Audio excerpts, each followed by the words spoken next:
Acop. The chair recognizes Congressman Acop. I would just like to ask some clarificatory questions regarding the interpellation of the Honorable Wistro.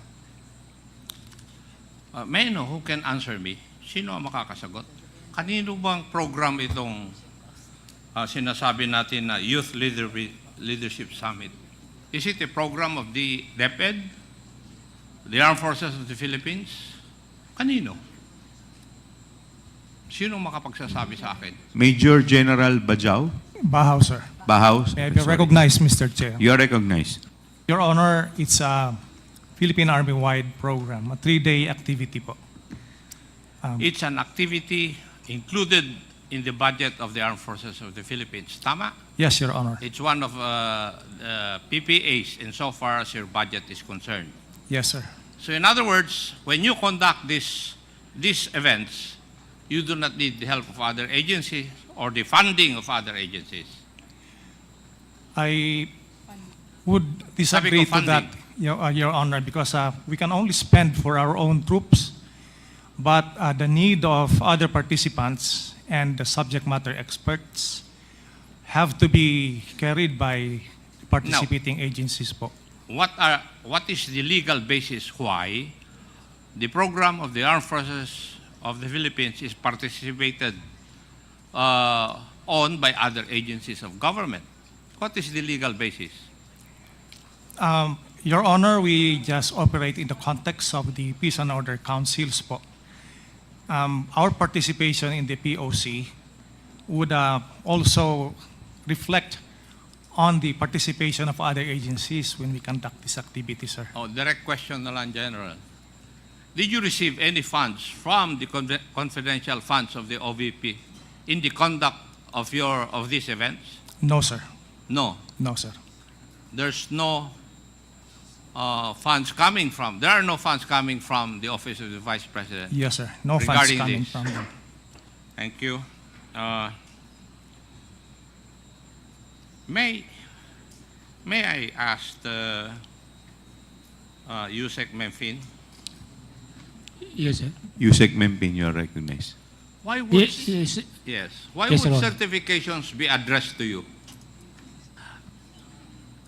Your Honor, Mr. Chair, as I mentioned to a while ago, I was asked by the Office of the Secretary to By get the- report from the You were asked by the Office of the Secretary. by the Office of the Secretary. and who in the office of the secretary asked you that? Hindi naman pwedeng magsalita yung office of the secretary, di po ba? So It's there must be somebody from the office of the secretary who asked you to do that. It's And may I know who that is? it's our former Chief of Staff. And who might that be? And who might that be? Former USEC Attorney Mike Poe po, sir. Your Honor. Yusek Poa, would you agree to the answer of the Yusek Mempin? Yes, Mr. Chair, Congressman Acop, yes, I confirm that.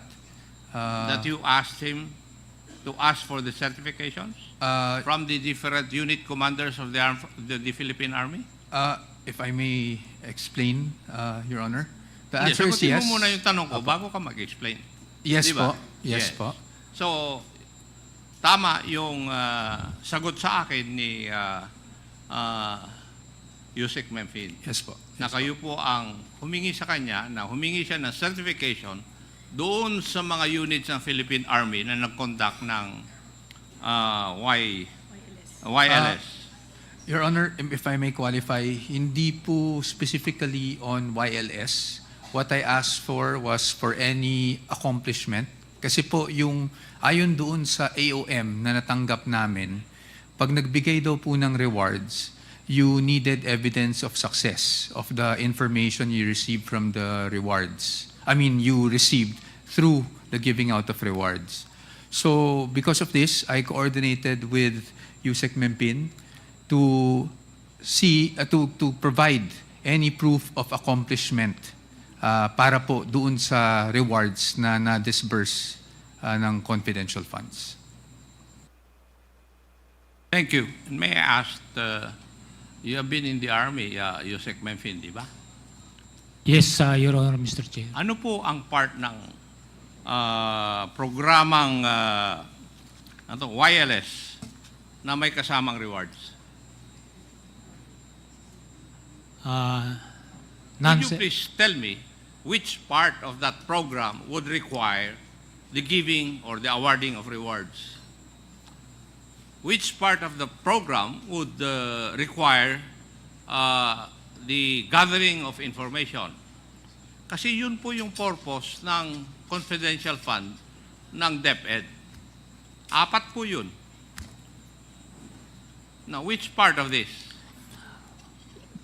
Your Honor, Mr. Chair, for the conduct of YLF per se, there's no, No. in that particular, any areas of that for the Yes. rewards, giving of rewards, Your Honor, Mr. Chair. Basahin ko man ng ilang beses yung programa na yon, walang nagsasabi doon na pwedeng gamitin yung confidential fund ng isang agency. Would you agree with me? Yes, Your Honor, Mr. Chair. Yes. So, Yusek po, mali po yun. Kasi kitang-kita naman na natin that you ask for these documents to support your liquidation insofar as the confidential fund of the Department of Education is concerned. Kasi hindi naman kaya basically primordial na kasama doon po sa mga events na yun. And yet, you are submitting or you submitted to COA documents to support your liquidation of the confidential fund of the Department of Education. Wala Kahit na anong basa ko. Kasi, for your information, Yusek Powa, naging controller ako ng pulis kaya alam ko kung ano ang sinasabi nitong mga membro ng Philippine Army ngayon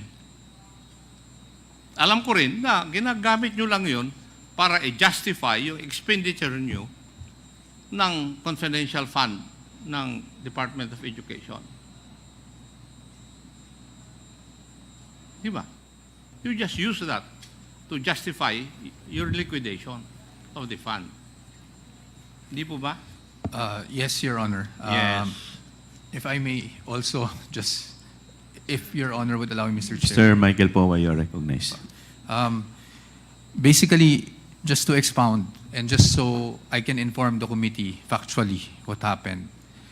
We received an AOM back in February asking for certain documents, one of which are the DEPs, which are the document evidence of payments. Another one would be for pag may rewards daw, kailangan daw po merong evidence of success. Because I am not aware on how the confidential funds are operationalized, I went to Yusek Mempin, who is our former security consultant, to ask if there would be any document that we would be able to show the COA na meron namang success, on the premise that whatever activity was conducted on the ground by the military was targeted because of information received from DepEd due to those rewards given out. Yun po yung pinanggagalingan ko. And when I received the certifications, I submitted them as such in response lang po to the AOM. Mr. Chair, just a clarification. No? Apo. I think Yes, Congressman Abante, you're I recognized. heard him mention that he is not aware of the nature of the confidential fund. Is that right? Not the nature, if I may clarify, Mr. Chair, not the nature, I understand the nature of confidential funds, but on how it is actually operationalized or used on the ground, under oath, I would like to state for the record that I'm really not aware. Hindi ko po nakita yung fund, hindi ko po alam kung paano siya ino-operationalize on the ground. Ang participation ko po ay naganap nung ako po ay OIC for finance kasi at that time, nung na-receive namin yung AOM. And we had to respond to the AOM. And so because we had to respond to the AOM, I had to get all the documentation that COA was asking for po through that AOM. So, ibig sabihin po, hinihingi nyo lamang po itong mga documentation na to para lang ma-justify kung paano ginamit. Pero in actual, hindi talaga doon ginamit. Tama po ba? Parang ganun ang pagkakaintindi ko eh. Parang hinihingi nyo lang po yung certification nung nilabasan na kayo ng AOM. Tama po. Tama po? Tama po. Nung Yun. lumabas po yung AOM, Saka kayo humihingi nito. kailangan daw po ng evidence of success. Yes. So, kahit na hindi doon naghanap po ginamit, gumawa kayo ng mga documentation na parang doon ginamit.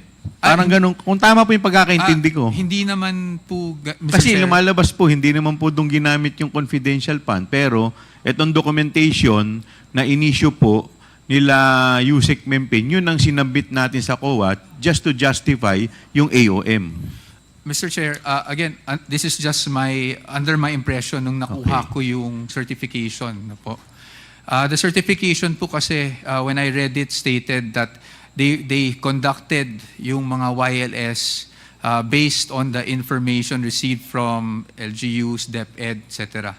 So ang impression ko po, and again, this is just my impression, is that because of the information they received from DepEd, sinagawa nila, targeted kung saang areas yung YLS. Again, that is just my interpretation of the certification, Your Honor. And now, whether or not that is indeed the case, I really do not have personal knowledge to Yes, but confirm. you have no idea if the fund coming from confidential fund was utilized from LYS. Wala po kayo idea. I cannot confirm or deny that, Your tama Honor. po. Yes, the chair would like to recognize.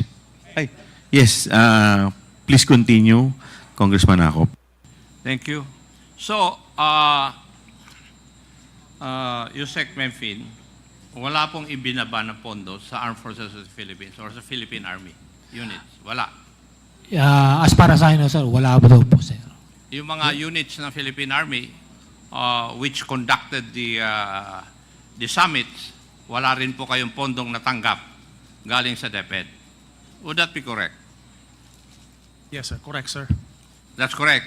Now, may I ask, bakit kayo nag-issue ng certification? Hindi. That's not you kasi hindi naman ikaw nag-certify eh. Why did you Sino issue pong- certification? Sino pong sasagot? Mr. Chair, Colonel Colonel Boransing, Boransing. Yes, you are recognized. Mr. Chair, sir, as I earlier mentioned, sir, because almost all of our activities on the ground are multi-stakeholder. When we appear in activities of one or many agencies ask for certifications of attendance, as I have asked the Secretariat to issue us with a certificate of attendance that we attended this activity. We assumed that that certification was also for for that purpose. So a lot of other national government agencies and local government units ask for certifications in that manner also. So you're trying to tell us that it was Yusek Memphine which required the submission of those certifications. Siya po ba ang nag-require sa inyo? Yes, he asked, Mr. Chair. Yes, sir. Was it through a written document or what? He called our commander, sir. Ganun na po ba ngayon sa Armed Forces of the Philippines? Well, sir, the other agencies also, like for instance, the Department of, the regional offices of the Department of Agriculture, TESDA, they also text me during our activities. So I think it's an accepted mode of unofficial communication, sir. For your information, yun pong purpose ng confidential fund ng DepEd in its accomplishment report ay 4 po. For your information. Number 1, counterinsurgency programs. Number 2 is abuse prevention and control within schools. Number 3, anti-illegal activities operations. And anti-extremism and terrorism programs. Di po ba? Nowhere could I find dito po sa accomplishment report na sinabmit ng Office of the Department of Education, would I see na yung activity ng Armed Forces of the Philippines is enumerated. Wala eh. Wala akong makita. And yet, yung mga ginawa niyong activities, nandun na yun, dun sa, sa liquidation ng contingency fund ng DepEd. Bakit ganun? Yusek Mempin, did you not ask why? When you were asked to get certifications or to secure certifications from those units of the Armed Forces of the Philippines which conducted the YLS, hindi mo tinanong bakit? Your Honor, Mr. Chair, as former Yusek po mentioned, I was also informed that the Office of the Secretary needs some impact or outcome of the efforts of the Department of Education in terms of protecting the youth, including the out-of-school youth and some IPs.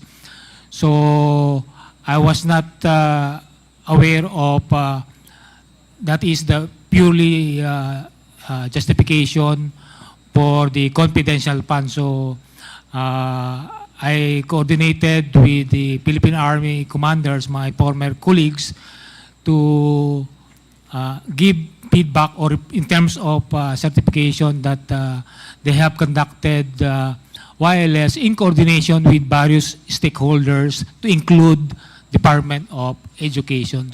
So yun po yung parang pinaka-basis ng coordination ko po sa mga Philippine Army units na nandito po ngayon.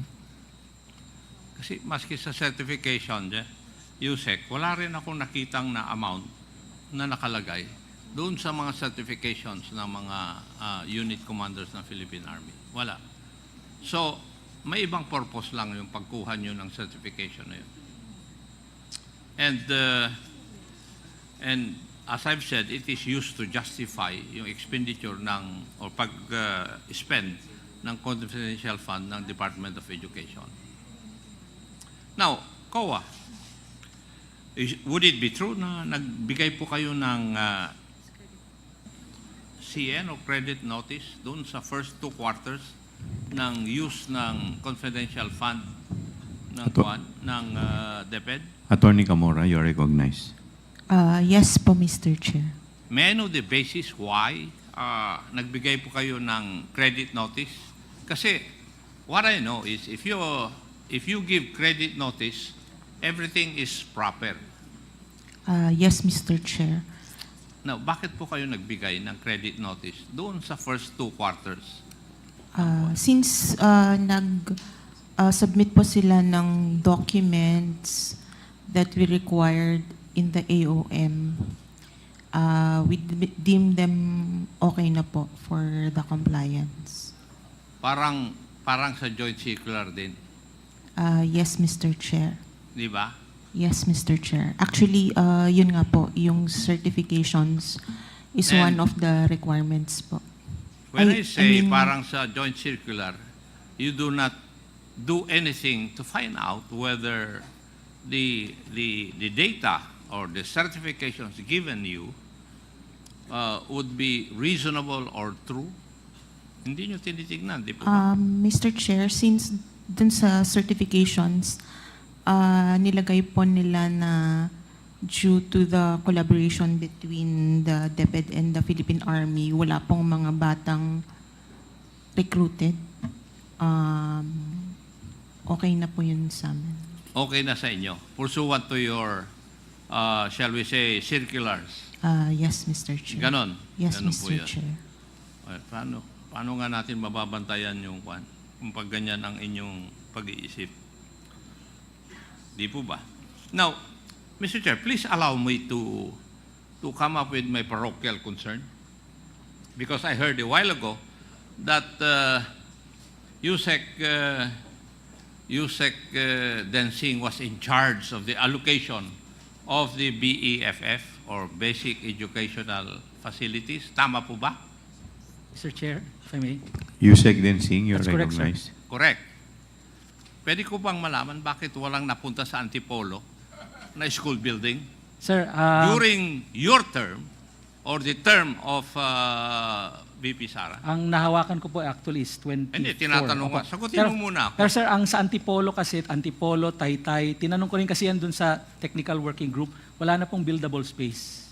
Yung pang binanggit sa akin. Walang buildable space. Opo. There's a fund with the DepEd na pambili ng spaces. Di po ba? Wala po. Yun po ang nilabi namin nung nakaraang That budget. is for GA 2022? 24 po, 24. Hindi, tinatanong ko nga eh. Sa 22 po, Congressman wala. ako noong 2022. Opo. My I- wife was a congresswoman I wasn't there yet, but there was since no fund, sir. 2019. I was not there Pero yet. wala kaming natatanggap. Opo. Your records will bear me out. Opo. I As a matter of recognize. fact, the first time, 2022, nag-usap po tayo. Kasi kinausap po ninyo yung mga yung mga members ng parties. Di po ba? And we talk. Sinabi ko yung concern ko na yun. Opo. We did. In fact, nung ginawa nga nila, may mga districts nga, legislative districts na wala. Now, may I ask you, Yusek Densing, is that following the mandate of the Constitution that you are supposed to equitably distribute government resources? That's the part of the criteria that I mentioned to the National Technical Yeah. Working Group. Tinatanong nga kita eh. Opo. When you do not allocate school buildings doon sa isang lugar, is that equitable distribution?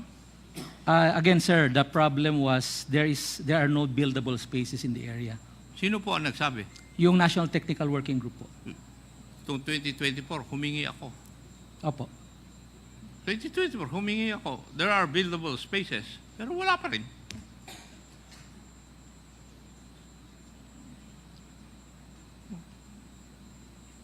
And you cannot explain that to me. Well, sir, I could not answer because the fund was really small at the time. Originally at 9.7 NEP. So what you're trying to tell me, Yusek, is that hindi po priority doon yung distrito ko po. No, sir. Priority po inyo dahil mataas po ang shortage sa Antipolo. Kasi meron pa kami 3 shifts eh. Opo. Kaya po, priority kayo, Taytay.